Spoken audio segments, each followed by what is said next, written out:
নবী সাল্লাল্লাহু আলাইহি ওয়াসাল্লাম বলেছেন, মোরগ কেন ডেকে ওঠে তোমরা কি জানো? সাহাবীরা বলছেন, আল্লাহ এবং তার রাসূল ভালো জানেন। রাসূল সাল্লাল্লাহু আলাইহি ওয়াসাল্লাম বলেছেন, যখন ফজরের ওয়াক্ত হয় তখন তোমরা শুনবে মোরগ ডেকে ওঠে। ডেকে ওঠে না?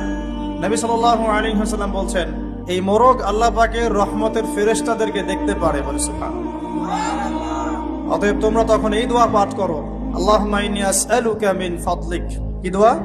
আল্লাহুম্মা ইন্নী আসআলুকা মিন ফাদলিকা। এই দোয়াটা পড়বেন সকালবেলা। তো যে রহমতের ফেরেশতা একটা মোরগ দেখতে পাচ্ছে, আমি দেখতে পাচ্ছি না, তাহলে আমার দৃষ্টির সীমাবদ্ধতা জানান দিচ্ছে একটা মোরগ।